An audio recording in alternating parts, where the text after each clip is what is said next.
उसके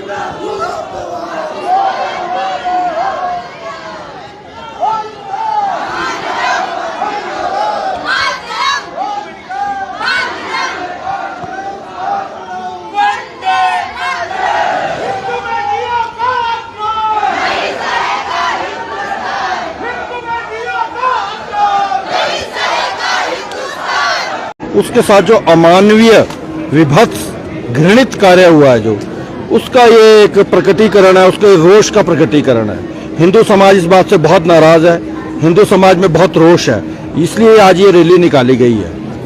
हमारे देश के अंदर एक खास विचारधारा जो इस्लाम की विचारधारा है वो हमारे हिंदू बेटियों को शिकार बनाता जा रहा है लव जिहाद के माध्यम से, और ये श्रद्धा तो एक उदाहरण है।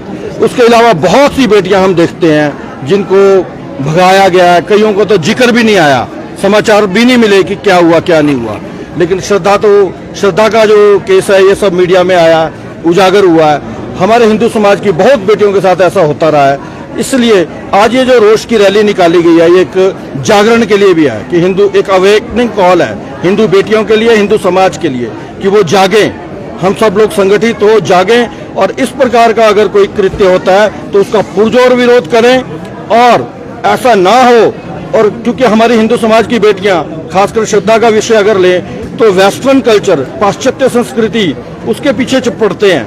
अगर हिंदू समाज का जो हमारे संस्कार हैं वो हमारे साथ रहें तो इस प्रकार की घटनाएं कम हों और ना के बराबर हों, क्योंकि परिवार के अंदर जब बेटियां रहती हैं तो उनका संरक्षण रहता है। अब परिवार को छोड़कर ये लिव इन रिलेशनशिप ये एक किस्म से पाश्चात्य संस्कृति उसी का परिचायक है। लेकिन फिर भी क्योंकि हमारे समाज की बेटी है, हमारी बेटी है, इसलिए हमें बहुत गुस्सा है, बहुत रोष है और हम इसका विरोध करते हैं और इस घटना की पुनरावृत्ति ना हो इसीलिए ये रोष की रैली निकाल रहे हैं। कल हम ज्ञापन भी देंगे, यहाँ से प्रधानमंत्री को भेजेंगे, राष्ट्रपति को भेजेंगे, डीसी के माध्यम से। इस प्रकार से ये कृत्य इसका हम विरोध करते हैं।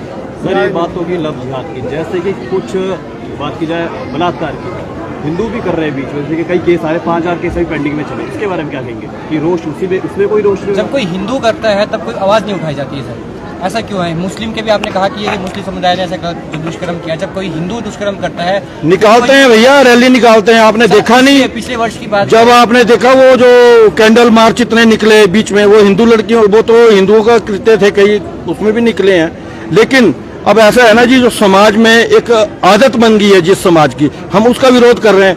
हिंदू समाज का कोई इक्का दुक्का कृत्य होता है और आप सब भी तो हिंदू ही हैं। हमारे हिंदुओं के अंदर हिंदुओं के जो हिंदू लोग हैं ना जी, वही इस प्रकार के प्रश्न उठाते हैं। मेरा आपसे सवाल रहेगा कि क्या आपको लगता है कि इस तरह के प्रदर्शनों के से जो है वो न्याय मिल पाएगा? क्योंकि 5 साल पहले हमारे हिमाचल प्रदेश में ऐसा एक घिनौना अपराध हुआ था, गुड़िया रेपकांड, जिसे हर कोई जानता है। 5 साल में उस वक्त भी ऐसे ही प्रदर्शन हुए थे, भरपूर पूरे प्रदेश में हुए थे, न्याय अभी तक नहीं मिल पाया है।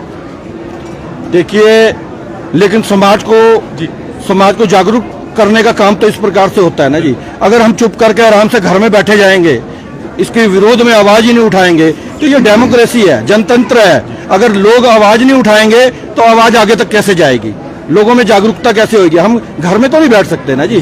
सर पहले से ही काफी कानून बनाए गए हैं, फांसी तक के जो प्रावधान है, बावजूद उसके ऐसे केसेस होते हैं। क्या आपका उसका मानना है कि कानून में कहीं ढील है या कानून और सख्त होने चाहिए?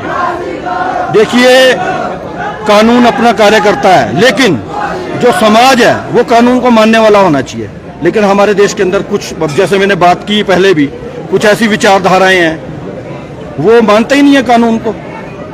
वो कानून तो बने हुए हैं लेकिन वो सड़क में कुछ करते हैं, पूरी सड़क ब्लॉक कर देते हैं नमाज पढ़ने के लिए। वो कहते हैं ये हमारा वो अधिकार है, ठीक है ना जी। तो जो कानून को ही नहीं मानते हैं तो ऐसे लोगों के लिए आप क्या करेंगे? कानून बना के भी क्या कर लेंगे?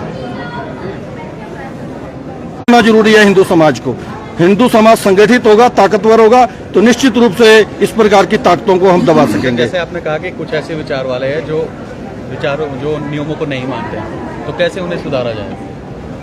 देखिए, शक्ति ही शांति का उपाय है। हम हिंदू समाज जो बहुसंख्यक समाज है इस देश का, वो संगठित होगा तो निश्चित रूप से ऐसे लोग, नहीं तो अभी क्या है, वो अभी आपने देखा आज घाट में क्या हुआ, एक कोई जलालुद्दीन नाम का व्यक्ति सरेआम दराट लेके एक दुकानदार के, उसकी तो वीडियो भी आप लोगों ने चला रखी है। तो क्या है, देखो वहां पे तो सारे हिंदू ही रहते हैं, एक आया, लेकिन वो उसकी अच्छी किस्मत थी दुकानदार की, कि वो बच गया, नहीं तो उसके हाथ में तो दराट थी, वो मार भी सकता था। तो ये तो सब घटनाएं हो रही है ना, आपके सामने ही है। और मांग क्या करें आप? हम तो न्याय की मांग कर रहे हैं, से भी इस बेटी के लिए न्याय की मांग कर रहे हैं, ताकि जो वो आफ्ताब है उसको फांसी की सजा हो। ये बहन जी बिल्कुल देखिए हमारे समर्थन में। ठीक है।